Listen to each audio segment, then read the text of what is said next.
अब देखो हमारे पास क्वेश्चन नंबर 8 है।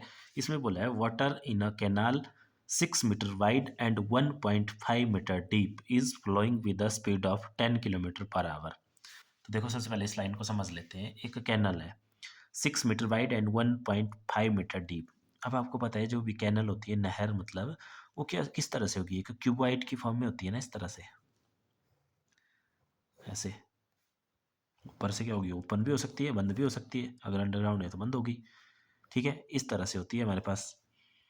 अब देखो इसमें क्या बोला हुआ है कि 6 मीटर बाइड है। बाइड मतलब इसकी चौड़ाई, ये वाली चीज, ये कितनी है? ये है 6 मीटर।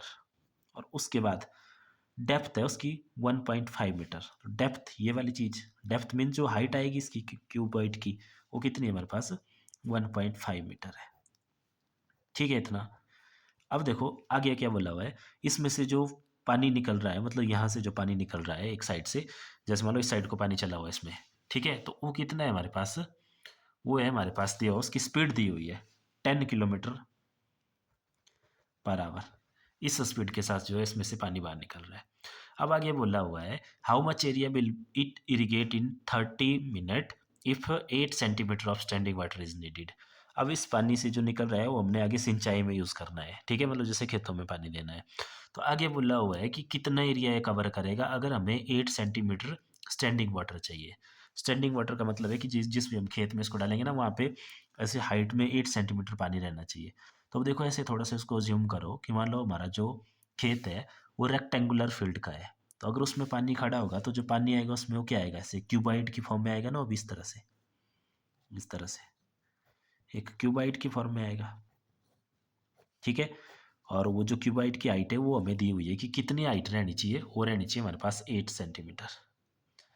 ठीक है, 8 सेंटीमीटर रहनी चाहिए। और आगे इसका एरिया पूछा है हमारे से, तो एरिया क्या होगा इसका? देखो ये खेत क्या है हमारे पास, एक जो हमने लिया, अगर रेक्टेंगुलर लिया है तो इसका जो एरिया होगा वो कितना आएगा? लेंथ इंटू ब्रेड्थ, और हाइट ही है हमारे पास, तो लेंथ इंटू ब्रेड्थ, तो उसी को हम एरिया बोलेंगे।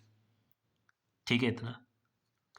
तो अब देखो यहाँ से पिक्चर द्वारा क्लियर है कि जितना यहाँ से वॉल्यूम निकलेगा उतना ही वॉल्यूम इस वाले वाटर का होना चाहिए। फिर वॉल्यूम का फॉर्मूला होता है हमारे पास एरिया इंटू हाइट, तो वहाँ से ये एरिया आ जाएगा हमारे पास। लेकिन बात आती है इस पहले वाले जो हमारी कैनल है, जो कैनल का क्यूबाइड है, उसमें बात आती है कि यहाँ पे देखो हमारे पास लेंथ नहीं है गिवन। पानी की हमें स्पीड गिवन है लेकिन लेंथ नहीं है गिवन। तो अब देखो इसमें हम क्या करेंगे, देखो सबसे पहले तो लिख लेते हैं जो दिया हुआ है। गिवन हाइट ऑफ कैनल दी हुई ना हमें, हाइट ऑफ कैनल, इसको एच ले लिया हमने, H1 ले लो इसको। कितनी दी हुई है? 1.5 मीटर। ठीक है, उसके बाद इसकी बिड्थ भी दी हुई है, बिड्थ या ब्रेड्थ जो भी है, बिड्थ बी ले लिया इसको। ये कितनी दी हुई है हमें? 6 मीटर दी हुई है। ठीक है, और साथ में B1 ले लो इसको। ठीक है, इसमें हमें लेंथ की बात नहीं की गई है, लेकिन हमें एक चीज़ और की बना है यहाँ पे, देखो speed of water. Speed of water ये कितनी है? स्पीड ऑफ वाटर है हमारे पास 10 किलोमीटर पर आवर। तो इसका मतलब है वाटर फ्लोज इन 1 आवर का मतलब होता है 60 मिनट। 60 मिनट कितना चलता है उसमें? 10 किलोमीटर। अगर इस किलोमीटर को मीटर में कन्वर्ट कर दें हम तो आ जाएगा 10 × 1000 मीटर। ये क्यों कर रहे हैं हम? क्योंकि टाइम दिया हुआ है हमें यहाँ मिनट में, तो इसलिए मैंने इसका मिनट बना लिया, और बाकी डायमेंशन दिए हुए मीटर में, तो इसलिए इस किलोमीटर को हमने मीटर में कन्वर्ट कर लिया। तो इसका मतलब है वाटर फ्लोज इन 60 मिनट में कितना है हमारे पास? ये आ गया 10,000 मीटर। ठीक है, ये आ गया ना 10,000 मीटर, कि 10,000 मीटर तक दूर चला जाता है 60 मिनट में वाटर। ठीक है, अब हमारे से कितने के लिए पूछा है? 30 के लिए पूछा है, तो हम यूनिटरी मेथड यूज़ करेंगे जिसमें हम पहले 1 मिनट के लिए निकाल लेंगे। तो देखो 1 मिनट के लिए कितना आ जाएगा? Water flows in 1 minute is equal to 10,000/60 metre. और फिर 30 मिनट में के लिए पूछा है कि 30 मिनट तक जो है पानी इससे निकलेगा, तो आ जाएगा देखो कितना, 30 इंटू 10,000/60 मीटर। 0 से 0 कैंसिल, 3 1 ज़ा 3, 3 2 ज़ा 6, और 2 से इसको काटेंगे तो ये आ जाएगा हमारे पास 5,000। तो इसका मतलब है 5,000 मीटर पानी निकलेगा उसमें से कितने टाइम में? 30 मिनट में। अब देखो मेन ट्विस्ट यहीं पे है क्वेश्चन का, यही आपका मेन काम है। इसका मतलब क्या है कि यहाँ से जो पानी निकल रहा है देखो 12 से, इस जो आपका आगे इरिगेशन के लिए यूज़ होगा, वो 30 मिनट में पूछा है ना, 30 मिनट में कि कितने फील्ड को इरिगेट करेगी ये। तो देखो 30 मीटर में जो यहाँ से पानी निकल जाएगा वो कितनी लेंथ के बराबर निकल जाएगा? 5000 मीटर के बराबर, 5000 मीटर के बराबर यहाँ से निकल जाएगा। तो उस 30 मिनट के लिए हमारे पास लेंथ ऑफ कैनल यही बनेगी, ठीक है, 5000 मीटर ही। क्योंकि उतना ज़्यादा पानी निकल गया, ऐसे एज्यूम कर लो कि वो पानी मान लो खेतों में नहीं गया, ऐसे आगे को फैल गया, कितना? 5000 मीटर तक, तो उसकी लेंथ बन जाएगी, ठीक है इतना। तो अब देखो बस, अगर ये चीज़ क्लियर होगी तो फिर हम यहाँ पे लिख लेंगे, तो देयरफॉर लेंथ ऑफ कैनल इसी को ले लेंगे हम, वो कितनी आ जाएगी हमारे पास? 5000 मीटर। तो अब यहाँ से हमें चीज़ क्लियर है कि देयरफॉर